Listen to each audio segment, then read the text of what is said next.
लगभग के साथ ऐसा होता होगा कि जब शिव मंदिर में जाकर भोले बाबा पर जैसी बेलपत्र पर चढ़ाते हैं या फिर अन्य सामग्री चढ़ाते हैं और बस उतनी ही देर में कोई न कोई अन्य व्यक्ति आकर आपकी बेलपत्र आदि सामग्री को उतार कर एक किनारे रखकर और अपना जल और अपना बेलपत्र चढ़ा देता है। क्या आपका जो बेलपत्र शिवलिंग से नीचे उतर कर रख दिया गया है, क्या उसे भोले बाबा स्वीकार करते हैं? ऐसा सवाल आपके मन में जरूर आता होगा। जैसे ही भोले बाबा को बेलपत्र चढ़ाकर आंखें बंद करके उनके सामने बैठते हैं और एक ही झलक में आपकी बेलपत्र आदि सामग्री भगवान शिव को चढ़ाई है या उतार कर किनारे रख दी जाती है, तो क्या हमारी उतार दी गई बेलपत्र को भगवान शिव स्वीकार करते हैं या हमारे द्वारा की गई पूजा को भगवान शिव स्वीकार करते हैं?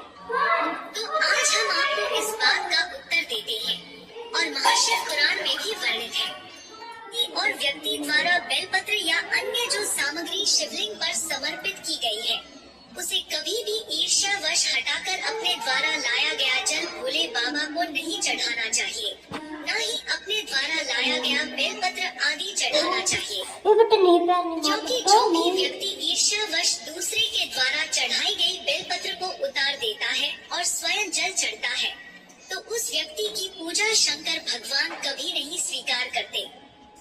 ऐसा शिव पुराण में वर्णित है।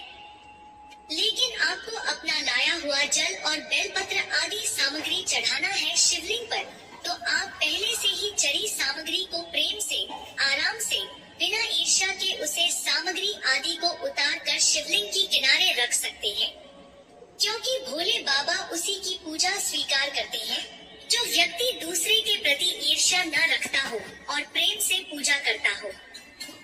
दूसरी बात कि यदि कोई व्यक्ति अपने द्वारा चढ़ाए गए बेलपत्र आदि सामग्री को तुरंत प्रेम से भी उतार कर रख देता है, तो क्या आपके बेलपत्र को भगवान शिव स्वीकार करते हैं? तो उसके बारे में जानने के लिए शिव पुराण में वर्णित एक कथा सुनिए। आप सभी जानते हैं कि पार्वती माता भगवान शिव को बेलपत्र पर समर्पित करती थी।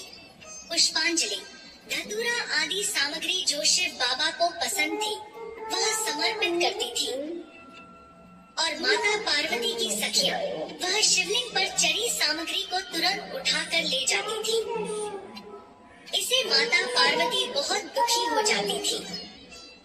तो यह बात पार्वती माता ने शंकर भगवान से पूछी, प्रभु, मैं जैसे ही आपकी पूजा करती हूँ, बेलपत्र आदि सामग्री चढ़ाती हूँ, वैसी हमारी सहेलियाँ आप चढ़ाई गई सभी सामग्रियों को उठाकर ले जाती हैं। मैं इनका क्या करूँ? क्या आप मेरी पूजा स्वीकार करते हैं? फिर महादेव जी कहते हैं कि पार्वती, जिस समय पर तुम बेलपत्र लेकर मेरे सामने बैठती हो या बेलपत्र जब तोड़ने जाती हो या तोड़ कर लाती हो, उसी समय पर वह बेलपत्र मुझ पर चढ़ जाता है। मैं तभी स्वीकार कर लेता हूँ और फिर उसके बाद तुम मुझे चढ़ाओ या ना चढ़ाओ। दोस्तों, तो जिन लोगों का ही कहना है कि जैसे ही बेलपत्र शिवलिंग पर चढ़ाते हैं वैसे ही कोई दूसरा आकर आपके बेलपत्र को उतार कर अपनी बेलपत्र चढ़ा देता है, तो हम यही सोचते हैं कि क्या भगवान ने हमारे बेलपत्र को स्वीकार किए होगा या नहीं। तो अब एकदम निश्चिंत हो जाइए।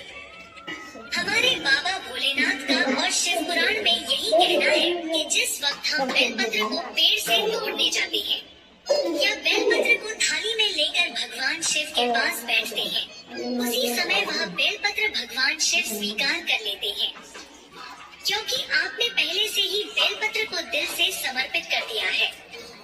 उसे भोले बाबा तुरंत स्वीकार भी कर लेते हैं और आपकी पूजा सफल भी कर देते हैं।